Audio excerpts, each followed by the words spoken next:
Shane. Shane, Shane. A-L-A-N-Allen.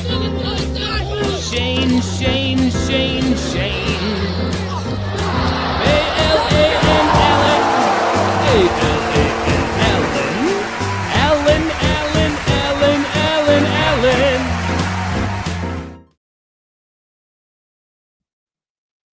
Hello, we're back.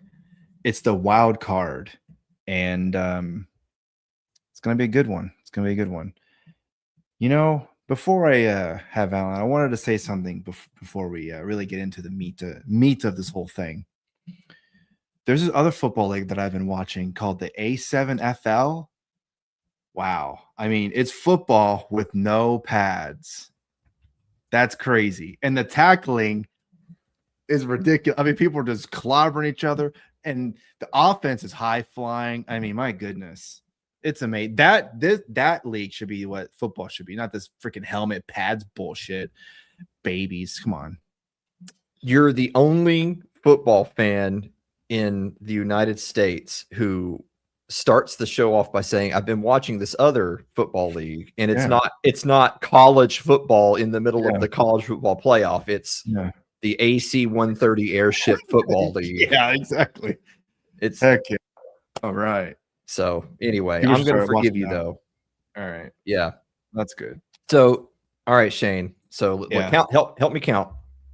There's Titans, Giants, Falcons, Raiders, Browns, Cardinals, Ravens, Dolphins, and we'll see what happens with teams like the Panthers or Steelers or whoever. But right now, we're up to those 8 teams. That's one out of every 4 teams in the NFL is just throwing it all out and starting all over again.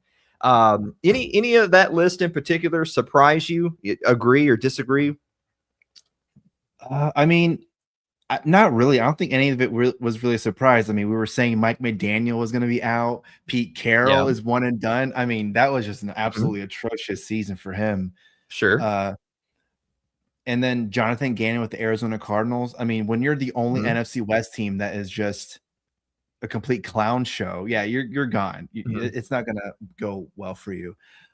Out of all of them, though, I think that are probably maybe the most. Actually, no, I wouldn't say it's surprising because John Harbaugh with the Ravens, I've been hearing some rumblings that this could be his final year. So it's not super surprising, but maybe a little bit because he's had success there. And the funny thing about that is if the Ravens had won that game, it could have been Mike Tomlin, actually, who's out, not John Harbaugh. So that field goal, that was a really important field goal. Well, and which, by the way, let's not write the story on Tomlin until the end of Monday Night Football this week, because I think if the Texans go into Pittsburgh and just manhandle them, which could totally happen, by the way, if you've seen Pittsburgh and Houston in the last several weeks, Tomlin may be gone too. We don't know. But this is what I'll say. Let's kind of quickly go through the list. Look, the Titans and Giants had both fired their guys in season, right? So there was no mystery there. I think the only mystery there is that a lot of Giants fans are very displeased with GM Joe Schoen, however they pronounce his retarded name. But they retained him. So that's interesting because a team that was built to fail decided to keep the architect of the team but get rid of the coach. And now they're going to let him be instrumental in the next regime, right? Who are they going to bring in to pick up the pieces? I just don't know about that. It's one of those things where if you're going to start fresh, you got to start fresh, and they're kind of doing a half measure. I will say though, this is a caveat that I think we say every single year at this time, which is, okay, we wound up with 8 this year and maybe more by the time the playoffs are over. And we're not even talking about literally dozens of coordinators and assistants, right, across the league. Where are you going to find all these guys? Where are you going to find all these coaches? Are there that many coaches out there just waiting in the wings, ready to be the next Bill Belichick or, whoever, who's going to be the next John Harbaugh, right? John Harbaugh might be the next John Harbaugh for some other team, but it won't be for the Ravens. You look at teams like the Titans. They cleaned house, including the management. So did the Falcons. The Raiders Raiders are an interesting team. We both expected Pete Carroll to be gone, and he is. And they're and also, if you have been watching college football, congratulations, Indiana quarterback Mendoza. You are the quarterback of the Las Vegas Raiders. That thing's a done deal. You know that guy's going to be the quarterback next year, and you know they're going to be throwing him to the Wolves. And so the question only becomes, who are you bringing in to be, the architect of that team? But you know who the picks are going to be, right? Yeah. Like, at least we know who the number one pick is going to be. But the Raiders are such a dysfunctional franchise. And let me be clear. I was saying Pete Carroll should have never been hired, which means he certainly should have been fired. But when you're the Raiders and you're hiring and firing coaches every other year, sometimes more often than every other year, how do you expect things to ever improve? How are things ever going to be different for the Raiders when this is how they do business? I don't know. I mean, that inconsistency with when you're the franchise quarterback like Jackson Dart, he's going to be with a new coach. All these new, all these quarterbacks, these young quarterbacks, are going to be with new coaches. Now, it is kind of interesting that they would keep. Usually, general managers, they usually, not 100% of the time, but they usually get the benefit of the doubt if the team doesn't perform well. It's always the head coach that gets the blame. You didn't. Hey, you weren't coaching the guys right, so you're gone. The GM, even though the GM's the one that hired that guy, usually it's supposed to be a tandem, right? You think they would be, it would be both of them gone. But hey, whatever they're doing over in New York, have fun over there, because I don't know who's going to be the head coach over there. But apparently, from what I've heard, John Harbaugh's looking at tape at both Jackson Dart and Cam Ward. I don't know if that's going to be 100%. He's going to either the Giants or the Titans. But hey, if you want to go play for the head coach, the Titans, and be my guest. Yeah. Same thing. Let's look at that. The next set of that list, the Cleveland Browns. A lot of Cleveland Browns fans wanted Kevin Stefanski gone. But you know what? Kevin Stefanski was the best coach that the Browns have had because they're the Cleveland Browns. The Cleveland Browns have a huge distance between where they are and them being a serious competitor. And if you don't think Kevin Stefanski's guy, okay, whatever, that's fine. I'll tell you the same thing with the Browns as I would tell you with the Ravens, which is Stefanski, he's obviously not the level of a John Harbaugh in terms of achievements and clout, but those guys are going to be coaching somewhere else while you're looking. There's just that to keep in mind. Same thing with the Cardinals, same situation where if you're going to move on from Kyler Murray, right, and you're going to be building a brand new offense next year, then it makes sense to just go ahead and clean house, right? Like why let this guy be the architect of a new team and then decide next year to fire him, but you're halfway into a rebuild. So I get it. It makes sense. I'm not against that. And then Dolphins. The weird thing about the Dolphins was they waited to the end of the week. Mike McDaniel wasn't fired on Monday or Tuesday like the most of the rest of these guys. He was fired late in the week, which seemed to indicate that his job was safe, that he was under the understanding that he was going to be having talks with the front office about who the new GM was going to be, what direction they were going to take the roster. What are we going to do about Tua's contract? What are we going to do about Tyreek Hill's contract? I actually saw somewhere that they were saying just those two guys, they're making up, those two guys are a $108 million hit against their cap in 2026. Jeez. So what are the realistic expectations for that team? And the answer is, I don't think very good. Yeah. And so if you are a top shelf coaching prospect and you are the kind of guy who basically is going to have his pick of where you want to be a coach next year, why would you pick the Miami Dolphins? Other than you get to live in Miami, why are you going to Miami Dolphins? It's another franchise that's full of dysfunction. They can't build a roster. They're way underwater. Why would I pick that team? And then, of course, finally, as we've already discussed, the Baltimore Ravens. I get it. Lamar's in his prime. You don't want to waste his career. Derrick Henry, even though he's had a good season, you know that he's nearing the end.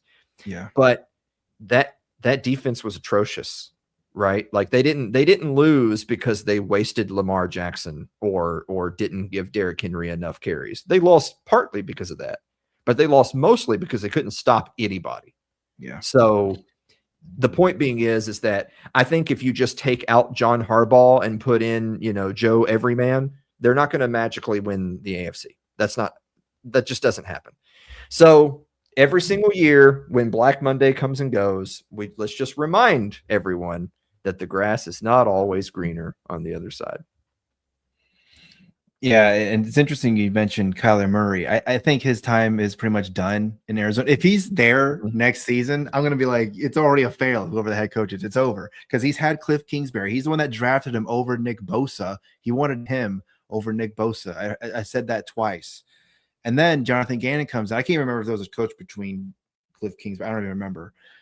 But Jonathan Gannon comes in and he goes, yeah, I can do something with Kyler Murray. Well, you didn't, so you failed. You're out of there. Mm-hmm.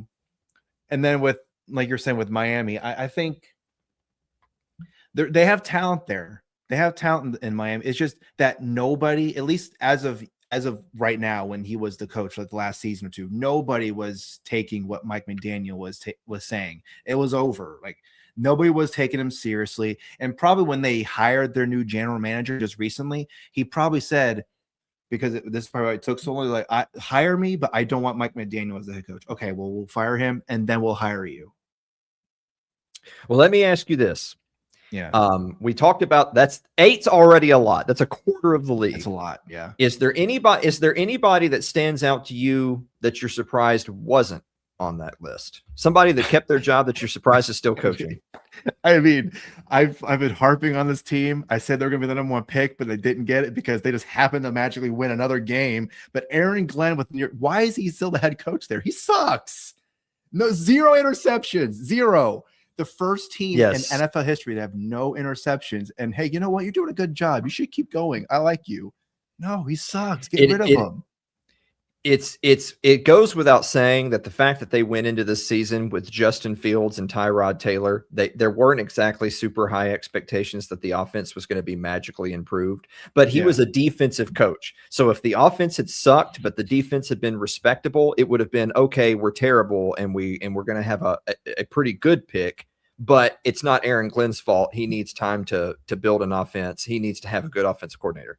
But the problem is their defense also fell off a cliff. Their defense is statistically a worse across the board than any defense that Robert Saleh had in the last few seasons. Mm-hmm. So if you've downgraded on that side of the ball, while he's not even an offensive head coach to begin with, if you were going to make, I'm not a big fan of firing coaches in 1 year. That's a bad move. If you are doing the reason, and by the way, the reason why a lot of coaches don't get fired in 1 year is because that's an admission of failure by the front office, right? If you're having to fire a coach after only 1 year because they're so bad, then the front office messed up by even giving him the job.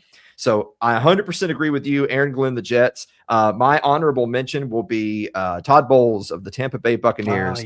Holy cow. That team lost like 9 of their last 11 games. They end up missing the playoffs because of the Falcons-Saints anti-play-in game. The word on the street is that the only reason he still has a job is because the Glazer family, who own the Buccaneers, they're buddies with Tom Bowles. They're Tom Bowles believers. But you have to think going into next year that if the Bucs don't run away with the NFC South, he's done. He's got to be out of there. Yeah. So with that said, I'll ask you one more thing before we move on to the wild card games that haven't played yet as of this recording. Right. Since John Harbaugh is kind of the big name, I know you already mentioned him. I think that there's a 0% chance he goes to the Tennessee Titans because I don't think that a man of his caliber who could probably get whatever job he wants would go to a small market dysfunctional franchise like the Titans, unless they were telling him privately, here's the keys. We're just going to let you just have the team. You can just do whatever you want. Yeah. Maybe in that case. But other than that, I think there's no chance. So let's just assume for a moment the Titans there's no chance there. Where do you think John Harbaugh goes? Wow. I think, like I said before, he was looking at tape of Jackson Dart and Cam Ward. So you would think maybe the Giants would be a decent chance because they are a big market team. You're in New York. So the thing with being in a big market is that press is going to be hounding you. Hey, you're 2-2. Why aren't you 4-0? What's going on? How come you're not perfect? What I don't understand. What you're supposed to be this great Super Bowl winning coach. What's going on? So he's going to have to deal with that. So, but where would you go? Where would you go? Those 8 teams. What about you? Where's Coach Shane going? Where would I go? Where are you going? None of them look good. None of these jobs look great at all. Well, I get that they don't look good, but those are the teams that are available. So where are you going? I guess you would. I mean, for me, the Ravens, because you have Lamar Jackson. He's a good quarterback. You can probably build something around him, right? And then, of course, you have to get that defense up and running. But if we're talking about John Harbaugh, I think you'd have an easier chance. If Todd Bowles was no longer in Tampa Bay, go to Tampa Bay, because that division is terrible. You can win that division easy if you have even a decent roster. Go there. So, I mean, I guess the Falcons, go to the Falcons, do something over there. The NFC South is terrible. Go over there and have the Falcons be 15-1 next year. Very close. The answer, Shane, that we were looking for is whoever pays you the most. That was the correct answer. Well, I mean, that's usually how it goes. That's the correct answer. Look, buddy. If your team wants to pay me like $15 million and then you have to fire me after one season because I'm the worst coach in the NFL, that's all I have to say about that. All right, we're gonna move on to the wild card Q&A. It's not even week 17, week 18. It's all over. Yep. It's panic time because football is almost over, and then Shane and I go back into hibernation for 6 months, never to be seen again. It's wild card round Q&A. We're going to start with, so how about that Rams-Panthers game? That game has already concluded, unfortunately for Panthers fans. 34-31 Rams final score. Are you surprised by that outcome? Well, we saw earlier in the season that the Panthers beat the Rams, so you knew that it was a possibility they could do it again. But I mean, the Panthers had it. They had the game in their hands. They had the win right there.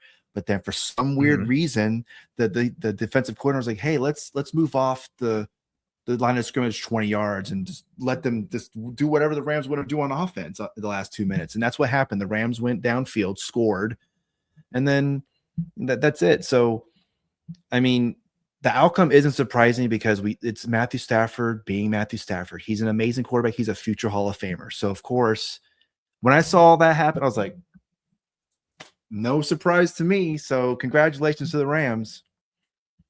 Worth mentioning that now the Panthers did pick off Matthew Stafford once in the second half, but they started the game down 2-0 in the turnover margin.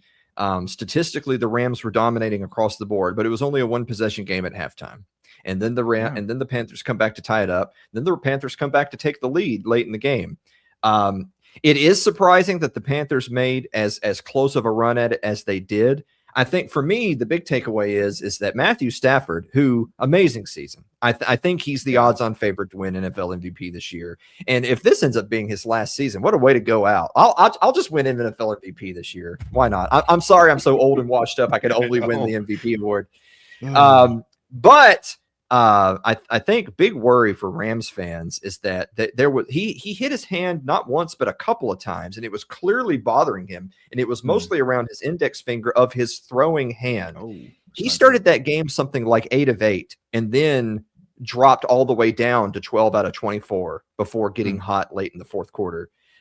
If there's something wrong there, if he's got a broken finger, cracked knuckle, whatever it is, that is not what Rams fans wants to hear, because the road's going to get a teensy bit tougher than Carolina after this week. So if it is true that he does have some kind of an injury, I hate that for him, because it's been a great season. I think the Rams demonstrated that if they're healthy and firing on all cylinders, they could win the Super Bowl.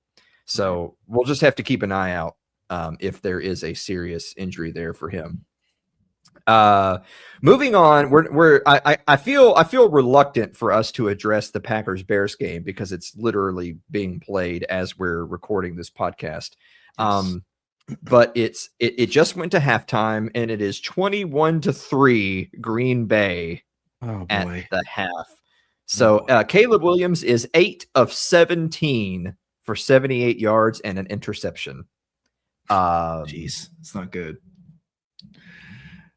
And I saw the interception. Literally, the guy was laying down with the ball just right into his hands. Like, that's not good. Yeah, we're probably going to be done with this podcast before the second half starts. So if you're hearing my voice right now, we don't know the outcome, but it was 21-3 when we stopped watching. So I'm going to assume that we're going to be talking about who the Packers are playing next week, not the Bears. Yeah. But moving on to the Buffalo Bills going on the road to play the AFC South champion Jacksonville Jaguars. What are your preliminary thoughts on Bills Jaguars? Well, I think the main story of this one is that this has to be Josh Allen.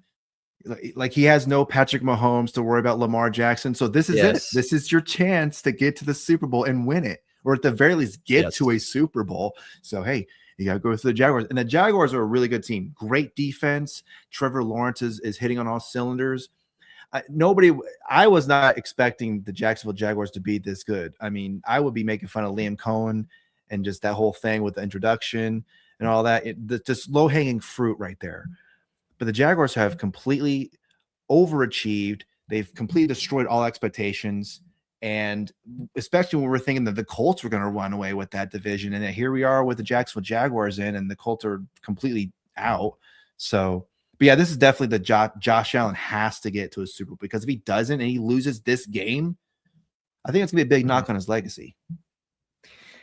Yes, I think that there's way more pressure on the Bills and Josh Allen specifically than the Jaguars or Trevor Lawrence, which is I mean, they're the road team, they're the lower seed, so for them to have all the pressure, that's actually pretty devastating. The Jaguars are the home team, but it feels like they're playing on borrowed time. Who cares? Yeah, we're the Jaguars, right? But you and I have been saying, at least since like week 8 or 9, when we did like our first power rankings, what have we been saying every week since then? If you're not happy that the Jaguars are ranked ahead of you, stop losing to the Jaguars. And a whole bunch of teams failed to take that advice, including your number 1 seed, Denver Broncos. A lot of teams. That's right. Yeah. Let me give you a few little stats here that may color your impression, because we're going to make our picks at the end. Coach Sean McDermott, who I said that the Buffalo Bills, if this season doesn't end the way they want, they should fire Coach McDermott. And I mean it. I'm dead serious. Yeah. He has never won a road playoff game in his Bills tenure. 0-for-5. Damn. Never won on the road as the coach of the Buffalo Bills. That's not good. In the 4 games that they played with QB Josh Allen, the Bills defense has been the difference of their road versus home. On the road, they give up 33.5 points per game, and in their home playoff games, 19.8. That's why they're not winning on the road. Yeah. So it's not Josh Allen's fault, but we know that the pressure is on his shoulders. On the other side, look, James Cook III, Buffalo Bills running back. He ended the season with the rushing title, overtook Jonathan Taylor, leading rusher in the NFL. However, the Jaguars have the number 1 ranked run defense in the NFL. So that's going to be your big matchup right there. Listen to this. Yeah. The Jaguars did not allow a 100-yard rusher in the entire regular season. Wow, that's impressive. Pretty darn good. It feels like the Bills are the more talented team, but all the data is telling us that actually the Jaguars are the more talented team this season. The tough thing for the Bills, and I'll move on to the next team. The tough thing about the Bills is that because there's no Mahomes, because there's no Lamar Jackson, yes, this is going to be a Super Bowl or bust year for Josh Allen and the Bills. The problem is that this may be one of the least impressive Bills teams in the last several seasons. So even though they don't have those stumbling blocks ahead of them, I just have no faith in them. I have no faith in the Bills whatsoever. Moving on to, boy, how about that? They were just this close to being the number 1 seed. Yeah. But it's okay. It's okay, everyone. They have the coach of the year / #1 firing candidate, depending on what week it is. Yeah. The San Francisco 49ers. They're going on the road to play the Philadelphia Eagles. The Eagles are the defending Super Bowl champions, and they won the NFC East. And yet, very few people are favoring the Eagles. Vice versa, the 49ers were a game away from being the #1 seed, and yet suddenly no one's talking about the 49ers. So give me your thoughts. 49ers, Eagles. Well, I've been hearing a lot of 49ers content creators talking about this game, and the Seattle Seahawks defense, talking about that game, I mean, their defense was just completely dominant. You know, the run game couldn't get going. Brock Purdy looked like he couldn't do anything. No, not looked like he couldn't do anything on offense at all. But with this Eagles defense, it looks like there are some flaws there. It looks like now it's Vic Fangio versus Kyle Shanahan. Kyle Shanahan is not great against Vic Fangio defenses. I think the most points he's ever scored against a Vic Fangio defense is 15. So they need to score more than that. I think if the Niners can score around 23 points, I think they have a chance, because the Philadelphia Eagles offense has not been consistent at all. I mean, we just saw with the Bills, talking about the Bills, the last game, the Bills and Eagles faced each other. It was like, what, 13-12, and the Eagles couldn't do anything on offense in the second half. I think it's what, how many yards did they have in total offense? Like 0 or something like that. It was ridiculous. So basically, I think if the Niners can score, obviously they have a chance. Now, I think the main concern too is Saquon Barkley. If they can stop him, he should be the main focus, because if you have Jalen Hurts become just a true passing quarterback, you'll have problems. This is an interesting game. Of course, we know that this is a rematch from a playoff game from a few years ago. They're very similar teams. That's kind of one of the interesting things, is they're very similar teams. The way they scheme, the way they run their offense and defense, very similar teams. And sometimes that makes for kind of a boring matchup, because if the two teams are very similar, that means they also practice against the same kind of team in practice each week. And so a lot of times it becomes a stalemate. This might be a really ugly, relatively low scoring game. I think that the 49ers are going to have a hard time scoring on Vic Fangio's defense. I'm seeing right here the over-under is 44.5. That's already a low over-under, and I mean, Vegas knows what it's doing. I was about to say, if this over-under is like 50 or 60, dude, pound the under. Actually, it's 44.5, so it's kind of low. And it may still be under that. What I'm worried about for the Eagles is that they haven't passed the eye test all season. I mean, first of all, ever since that midseason game where they completely fell apart in the second half and lost to the Cowboys, remember that game? They just haven't been a serious football team almost ever since. And then vice versa on the other side. The only reason the Eagles are where they're at and they're the #3 seed is because they were in the NFC East. If the Cowboys had been an even mediocre defense this year, the Cowboys blow by them. On the other side, it sucks. It seems like every single year with the 49ers, we're talking about key injuries. Every single year, we're talking about key injuries with this team. I don't know what's in the water. I don't know who the strength and conditioning guy is out there. But you lose Fred Warner, which if you had to pick somebody and blow their brains out, it's not going to be Fred Warner. It'd be somebody. It ain't going to be Fred Warner. And then this past week, Shane, the guy who has started for you in place of Fred Warner the rest of the season, he's now out. He's out, yeah. Who's playing linebacker for that team? I honestly don't know. I'm not a big 49ers guy, but it ain't them and it ain't Fred Warner. Yeah. I think the Eagles are healthier, but they're also sloppier. I think the 49ers are consistently better, but they're reeling more, especially after the Seahawks game. And of course, this game will be in Philadelphia.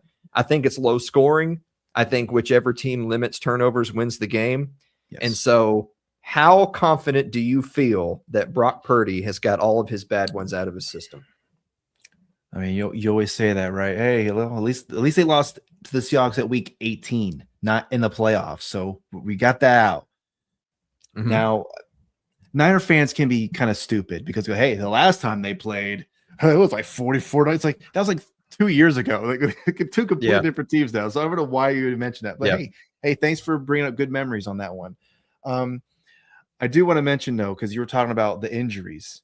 Now, I don't know if you've seen this, but it's considered a quote unquote conspiracy theory where the 49ers practice field is by some electromagnetic thing or whatever. There's some electric company thing. So some are saying that's one of the main reasons why they're having. I don't know if that's true or not. I have no clue.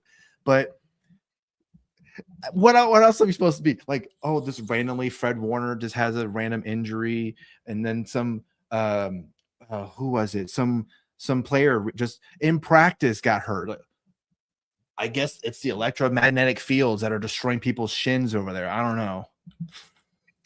What's going on. Ladies and gentlemen, you just heard the Alex Jones, they're turning the frogs gay explanation for why the 49ers may not win the Super Bowl. I know, I'm delusional. You've heard it here first.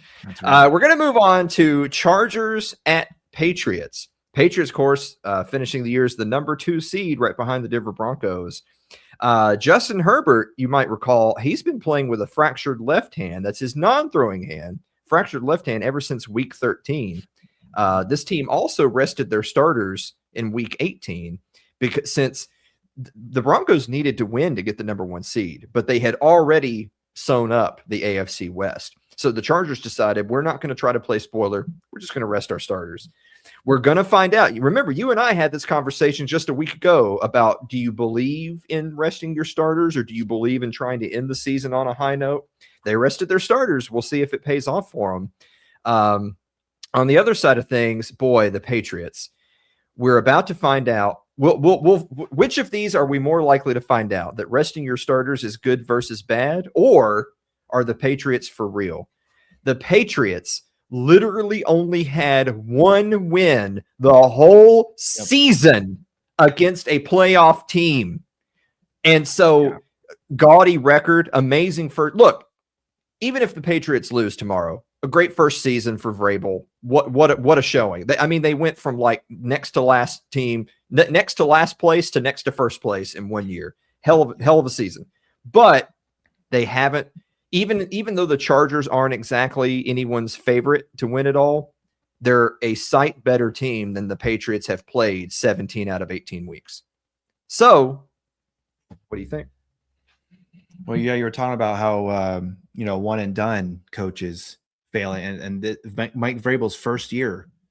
Look at the job that he's doing with New England. So, and I think I saw a stat where he could be if he does win the Super Bowl with the Patriots this year or whenever, he could be the first player to win a Super Bowl as the head coach of the team he played for.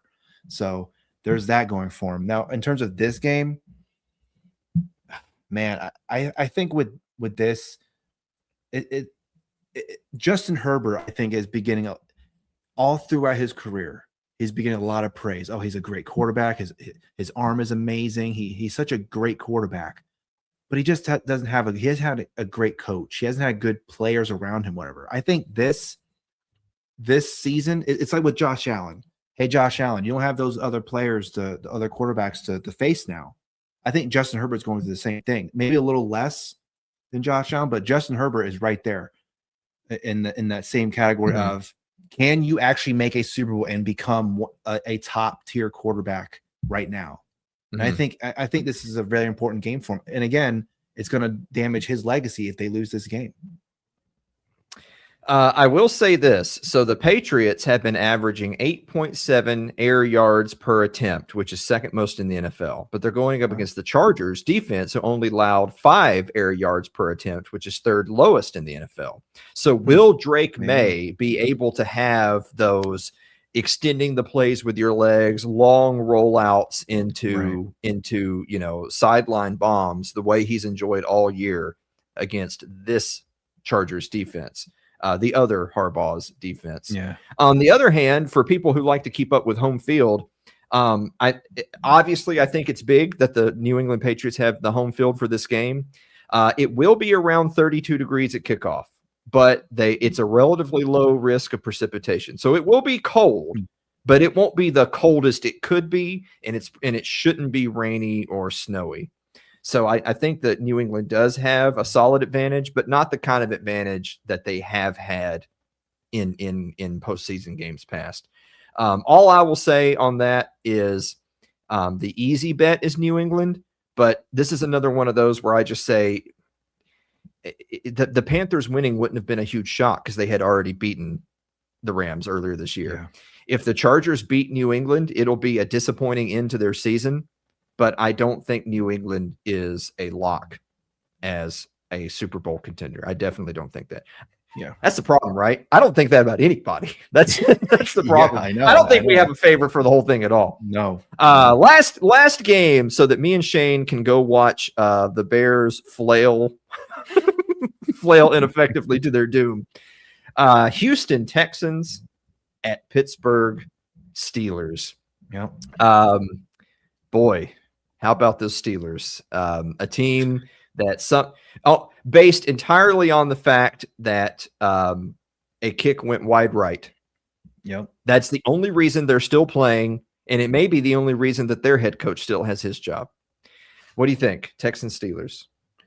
Man, I fully expect the Texans defense to just completely destroy the Steelers offense. I mean, the way that Matthew Stafford was playing and is playing, that's what Aaron Rodgers wants to be. He wants to be like Matthew Stafford, but he's too damn old, too damn slow. Now, he has shown times during the season where it's old Aaron Rodgers. Look at him, Hall of Famer. There he is. But I don't expect that because the Houston Texans defense is so damn good. If the Steelers score like 40 points, then it was like, wait, was the Texans defense, was that a fluke? Like, was this a dream? Like, I don't understand. So I don't expect the Steelers to win because if the Steelers make the Super Bowl, what the hell? I don't know. I can't imagine that at all. So look, the Texans defense is incredible. That's the reason why they have a chance to go all the way. It's not, we know it ain't because of CJ Stroud in that offense. It's because of the Texans defense. Yeah. Here's the thing. The Texans defensive front, their defensive line is going to be the hardest, the toughest one that the Steelers have had to face all year.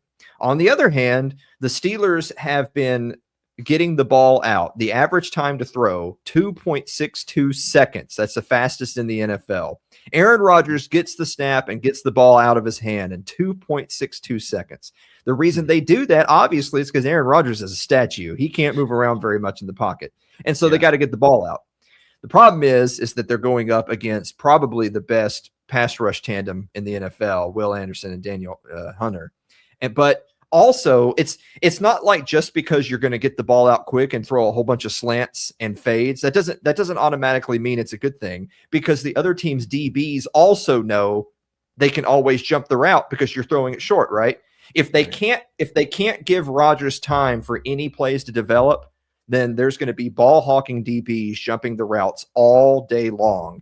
And when they do decide to call a longer pass, then Aaron Rodgers may get trucked by any one of the Texans' defensive front. I think that there's a good chance that the Steelers, I don't know if they're going to get shut out, but they may be flirting with it. And while I don't have a lot of faith in the Texans offense, they could still muster up a couple of scores. I mean, this is what you have when you have a defense that only gives up like 16 points a game, is that you're thinking, dude, if we can get 3 scoring drives, we win every game. That's kind of where the Texans are. If they get 3 scoring drives, they at least have a chance to win every game. I'm not sure the Steelers have 3 scoring drives against the Houston Texans defense. Yeah, the Texans defense is a lot like the 2000 Ravens, where the defense was just so dominant that the offense just really needed to score 14, 17 points. And hey, we're smooth sailing. So like you said, that's all the Texans need to do is have 2 to 3 scoring drives, and that's it. With on that note, since the other games have already been played, we're gonna move on to our picks. We're gonna start off, of course, Buffalo Bills, Jacksonville Jaguars. The Jaguars are the whole team. The Jaguars are 1.5 point favorites. That's a very small line. If you believe that the home team gets 3, then they're basically saying that on a neutral field the Bills win. I'm not sure I believe that. I'm just not a believer in the Bills. I think on a neutral field I would pick the Jaguars, and I think at home I pick the Jaguars. I think the Jaguars win and cover. What do you think? Yeah, I think so too. I mean, this is basically Josh Allen and then everyone else for the Buffalo Bills. I mean, it's his team. You know, everyone knows you got to, if you can get Josh Allen, you're good. So yeah, I see the it's gonna be close. The Jaguars defensive front seven, I think, is going to play. They're going to scheme that game to make Josh Allen beat them. Can he do that? He's totally capable of doing that. Oh yeah, but they're going to make him do that. Right. And I think that's the right decision. Yeah. San Francisco 49ers at Philadelphia Eagles. This is my surprise of the week. The Eagles are 6-point favorites. They're the biggest line. -6 is the biggest line. Vegas does not believe in the 49ers at all. Yeah. At all. Now, look, as I've said, I get it based entirely on the fact that the 49ers have a injury report that's this long compared to the Eagles. Yeah. The Eagles haven't looked good in 2 months, 3 months. So I'm not Eagles believers, but they're 6-point favorites. What do you think? Well, Trent Williams is looking to play, so that's definitely going to help the 49ers, which is, I mean, a big help for Brock Purdy as well. But I mean, yeah, -6, that's a huge gap. I think because they're the not number one seed, sorry, they're the home team, and they did rest their starters. We talked about this, resting starters good. Some are saying that the Eagles intent not just rest the starters just to rest them, but they intentionally rested them so that they could have this particular matchup, because they didn't want against the Packers, whatever. They wanted the 49ers. So we'll see how it goes. But I don't know how close of a game this is going to be. But I'll just say this: if the 49ers don't get out to a fast start, it's over. I'm going to say that this is going to be my big surprise pick of the week. I think that even playing at home, even as the defending Super Bowl champions and as -6-point favorites, not only do they fail to cover, I say San Francisco wins. Oh, well, hey, there you go. That makes me feel pretty good. There you go. Yeah, I made your week, I know. So now when they get blown out, I'm sorry. Yeah, right. Yeah. Los Angeles Chargers going on the road to play the New England Patriots. New England are 3.5-point favorites. So just again, as a reference point, the Patriots, who are the number 2 seed, who are playing at home in Foxborough, are only 3.5-point favorites, but the Eagles were 6-point favorites on the 49ers. I'm sorry. I'm just saying. Los Angeles Chargers, New England Patriots. Patriots are 3.5-point favorites. What do you think?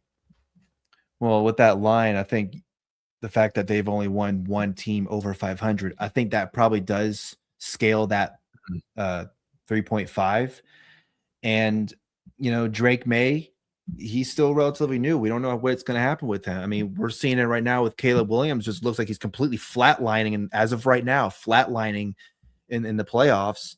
And Justin Herbert's been there before, but Justin Herbert hasn't been too successful in playoff games. So I don't know. This game looks to be just like a game-winning field goal type of game. I don't know. The Chargers seem to me to be very similar to the same team they've been the last couple of seasons, even in the Harbaugh era, which is they're just not quite there. Yeah. I don't know what it is. I do think Herbert's a good quarterback, but when the lights have been brightest, he just hasn't been able to quite make it happen. It's interesting because there's a lot of similarities in terms of success with him and Josh Allen. Look, Josh Allen hasn't won anything, but he's won an MVP and everyone thinks he's Superman, but he hasn't really won anything. Yeah. That's no different than Justin Herbert. There's a lot of people out there that think Justin Herbert's not legit. And I think, well, if you look at statistically, he's a good quarterback, but it is true. He hasn't really won anything. I stand by everything I said about the Patriots. I think the Patriots I think that they are about to be exposed, but not this week. I think the Patriots do manage to win their whopping second game of the year against a winning team in playing at home against the Chargers. Yeah. Next week will be when the Patriots get exposed. And finally, Houston Texans, Pittsburgh Steelers. The Steelers are 3-point underdogs at home against the Steelers. They are the only underdog home team on our list. What do you think?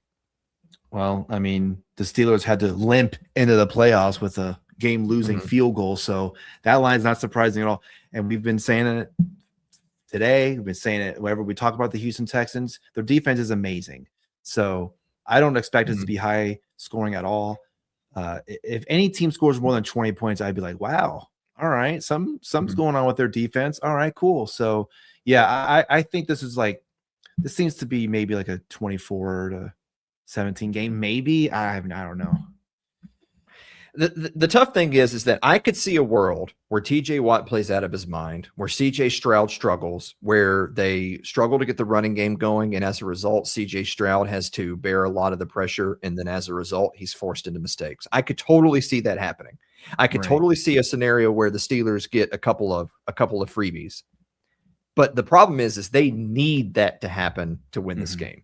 The Texans don't need that to happen to win. They don't have to pick off Rodgers twice and get 12 sacks to win.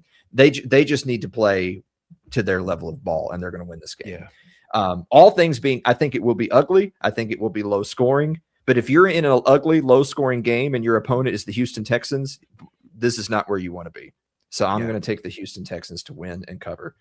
Yeah. Shane, you have a final thought? I do. So according to Josh Dubow over in Associated Press, 49ers have lost 8 of their last 9 games when trailing at halftime. Only win was week 1 versus the Seahawks. They were down 10-7. The Niners are 3-29, playoffs included, under Shanahan when down 7+ at halftime. So again, like I said, if they need to have a fast start, they need to get out to a early lead. Because if it's 13-3 at halftime, whatever, then you can go in and start packing your bags, and Niners fans can start looking on to draft picks, whatever. So that's my final thought.